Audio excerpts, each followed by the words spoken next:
សូមថ្វាយបង្គំព្រះដ៏មានព្រះភិក្ខជាអរហន្តសម្មាសម្ពុទ្ធអង្គនោះមនាលភិក្ខុទាំងឡាយក្នុងកាលមុនតថាគតនៅជាពោធិសត្វមិនទាន់បានត្រាស់ដឹងសម្មាសម្ពោធិញ្ញាណនៅឡើយមានសេចក្តីត្រេកអរដូចនេះថាអ្វីនោះជាអានិសង្សរបស់រូបអ្វីជាទោសរបស់រូបអ្វីជាគ្រឿងរលាស់ចេញនៅរូបអ្វីជាអានិសង្សរបស់សម្លេងអ្វីជាទោសរបស់សម្លេងអ្វីជាគ្រឿងរលាស់ចេញនៅសម្លេងអ្វីជាអានិសង្សរបស់ក្លិនអ្វីជាទោសរបស់ក្លិនអ្វីជាគ្រឿងរលាស់ចេញនៅក្លិនអ្វីជាអានិសង្សរបស់រសអ្វីជាទោសរបស់រសអ្វីជាគ្រឿងរលាស់ចេញនៅរសអ្វីជាអានិសង្សរបស់ផោថាពៈអ្វីជាទោសរបស់ផោថាពៈអ្វីជាការរលាស់ចេញនៅផោថាពៈអ្វីជាអានិសង្សរបស់ធម៌មេរមអ្វីជាទោសរបស់ធម៌មេរម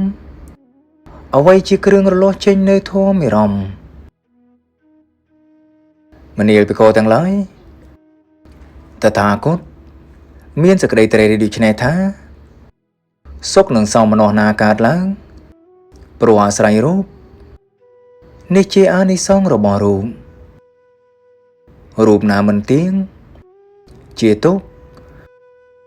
មានសេចក្តីប្រែប្រួលជាធម្មតានេះជាទោសរបស់រូបការកម្ចាត់បងនៃឆន្ទរាគៈការលះបង់នៃឆន្ទរាគៈក្នុងរូបណានេះជាគ្រឿងរលាស់ចេញនៅរូបសេចក្តីសុខនឹងសោមនស្សណាកើតឡើងព្រោះអាស្រ័យនៅសម្លេងក្លិនរសផោថាពៈធម៌មេរមនេះជាអានិសង្សរបស់ធម៌មេរមធម៌មេរមណាមិនទៀងជាទុក្ខមានសេចក្តីប្រែប្រួលជាធម្មតានេះជាទោសរបស់ធម៌មេរមការកម្ចាត់បងនៅឆន្ទរាគៈការលះបង់នៅឆន្ទរាគៈក្នុងធម៌មេរមណានេះជាការរលាស់ចេញនៅធម៌មេរមមនាលភិក្ខុទាំងឡាយតថាគតមិនបានដឹងច្បាស់តាមពិតនៅអានិសង្សជាអានិសង្សនៅទោសថាជាទោសនៅគ្រឿងរលាស់ចេញថាជាគ្រឿងរលាស់ចេញនៃអាយតនាខាងក្រៅទាំង6យ៉ាងនេះអស់កាលត្រឹមណាមនាលភិក្ខុទាំងឡាយតថាគតមិនទាន់បដិញ្ញាខ្លួនថាជាអ្នកត្រាស់ដឹងនៅសម្មាសម្ពោធិញ្ញាណដែលឥតមានសេចក្តីដឹងឯទៀតក្រៃលែងជាងក្នុងលោកព្រមទាំងទេវលោកមារលោកព្រហ្មលោកក្នុងពពួកសត្វព្រមទាំងសមណាព្រាហ្មណ៍ព្រមទាំងមនុស្សជាសមាធិទេពនិងមនុស្សដ៏សេះអស់កាលត្រឹមនោះនៅឡើយទេមនាលភិក្ខុទាំងឡាយលុះតែតថាគតបានដឹងច្បាស់តាមពិតនៅអានិសង្សថាជាអានិសង្សនៅទោសថាជាទោសនៅគ្រឿងរលាស់ចេញថាជាគ្រឿងរលាស់ចេញនៃអាយតនាខាងក្រៅទាំង6យ៉ាងនេះហើយមនាលភិក្ខុទាំងឡាយ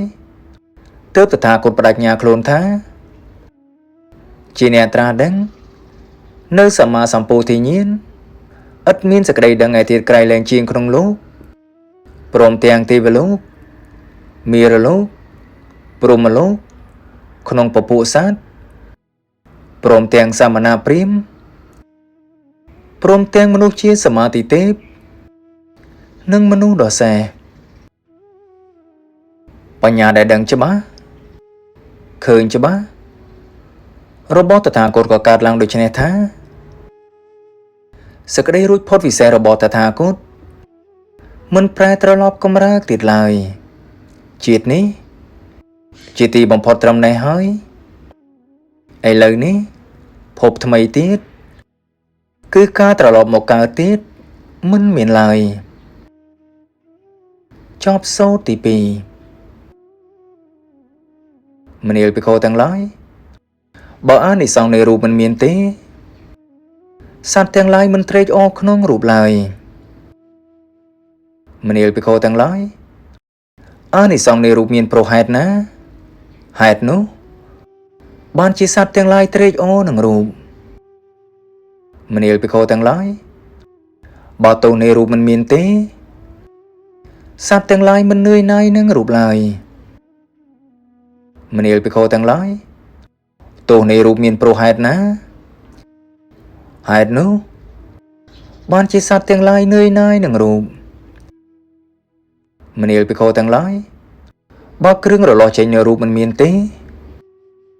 សត្វទាំងឡាយមិនរលាស់ចេញចារូបឡើយមនាលភិក្ខុទាំងឡាយ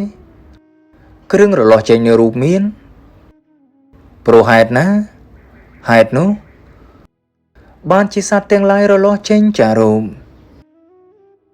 មនាលភិក្ខុទាំងឡាយបើអានិសង្សរបស់សំឡេងក្លិនរសផតថាពៈធម៌មេរមមិនមានទេសត្វទាំងឡាយមិនត្រេកអរនឹងធម៌មេរមឡើយមនាលភិក្ខុទាំងឡាយអានិសង្សនៃធម៌មេរមមានព្រោះហេតុណាហេតុនោះបានជាសត្វទាំងឡាយត្រេកអរនឹងធម៌មេរមមនាលភិក្ខុទាំងឡាយបើទោសនៃធម៌មេរមមិនមានទេសត្វទាំងឡាយមិននឿយណាយនឹងធម៌មេរមឡើយមនាលភិក្ខុទាំងឡាយទោសនៃធម៌មេរមមានព្រោះហេតុណាហេតុនោះបានជាសត្វទាំងឡាយរមែងនឿយណាយនឹងធម៌មេរមមនាលភិក្ខុទាំងឡាយបើគ្រឿងរលាស់ចេញនៅធម៌មេរមមិនមានទេសត្វទាំងឡាយមិនរលាស់ចេញចាក់ធម៌មេរមឡើយមនាលភិក្ខុទាំងឡាយគ្រឿងរលាស់ចេញនៅធម៌មេរមមានព្រោះហេតុណាហេតុនោះបានជាសត្វទាំងឡាយរលាស់ចេញចាក់ធម៌មេរមមនាលភិក្ខុទាំងឡាយសត្វទាំងឡាយបានដឹងច្បាស់តាមពិតនៅអានិសង្សថាជាអានិសង្សផងនៅទោសថាជាទោសផងនៅគ្រឿងរលាស់ចេញថាជាគ្រឿងរលាស់ចេញនៃអាយតនៈខាងក្រៅទាំង6នេះអស់កាលត្រឹមណាមនាលភិក្ខុទាំងឡាយសត្វលោកទាំងឡាយព្រមទាំងទេវលោកមារលោកព្រហ្មលោកព្រមទាំងពពួកសត្វនិងសាមណព្រាហ្មណ៍